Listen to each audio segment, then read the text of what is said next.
सम्पूर्णमा नमस्कार। म रम्बा भाइब्सको तर्फबाट आज म के विषय उठान गर्न गइरहेको छु भनी साथीहरू मलाई धेरै साथीहरूले सोध्नु भएको विषय के थियो भने युट्युबमा हालेको कन्टेन्टलाई लगेर फेसबुकमा हाल्न मिल्छ कि नै भनेर धेरै साथीहरूले मलाई सोध्नु भएको थियो कमेन्ट्समा हैन। त्यही विषयलाई म आज केही चाहिँ नि प्रकाश पार्ने तयारी गरिरहेको छु र यो विषयमा के भन्छु भनी मलाई थाहा भए अनुसार र मेरो चाहिँ नि विवेकले भ्याएसम्म मैले यसलाई के भन्न चाहन्छु भने कन्टेन्ट चाहिँ नि भरिसके चाहिँ युट्युबमा हालेको कन्टेन्टलाई युट्युबबाट डाउनलोड गरेर फेसबुकमा या टिकटकमा हाल्नुस् या फेरि टिकटकमा हालेको कन्टेन्टलाई टिकटकबाट रिलिज गरिसकेपछि त्यसैलाई डाउनलोड गरेर उसमा चाहिँ नहाल्नुस् फेसबुकमा या अरु कुनै सोशल प्लेटफर्ममा चाहिँ नहाल्नुस्। किनभने त्यो गर्दाखेरि एउटा चाहिँ नि कपिराइट भन्ने चाहिँ नि हुन्छ,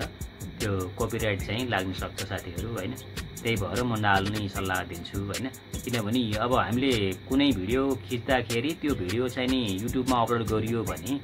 त्यसलाई चाहिँ नि त्यो भिडियो त हामीसँग हुन्छ, त्यसलाई चाहिँ नि एडिट गर्ने या केही जे पनि गर्ने हो तपाईको तयारी जे पनि हुन्छ त्यो तयारी गरेर चाहिँ नि फ्रेश चाहिँ हाल्नु भयो भने त्यो चाहिँ तपाईको एउटा चाहिँ तपाईको आफ्नै कन्टेन्ट हुन्छ, आफ्नै विषयवस्तु हुन्छ र एकचोटी सोशल मिडियामा हालेको चिजलाई चाहिँ कपी गरेर फेरि त्यहाँ हाल्नुभयो या सिधै डाउनलोड गरेर त्यहाँ हाल्नुभयो भने त्यसले चाहिँ नि तपाईलाई जति चाहिँ नि फाइदा दिनुपर्ने हो, जति रेभेन्यू दिनुपर्ने हो त्यो दिनुको बजाय त्यसले चाहिँ नि कपिराइट दिन सक्छ र त्यसलाई चाहिँ नि रियुज कन्टेन्ट पनि भनिन्छ हैन। रियुज कन्टेन्ट भयो भने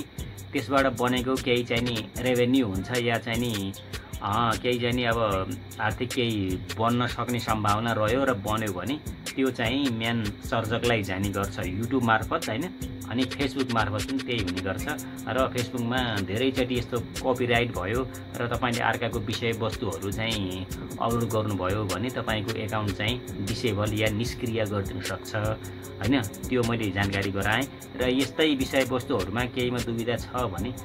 मलाई साथीहरूले कमेन्ट्स मार्फत सोध्न सक्नुहुन्छ। रम्बा भाइब्सलाई लाइक, कमेन्ट एन्ड सेयर गर्नुहोला भन्दै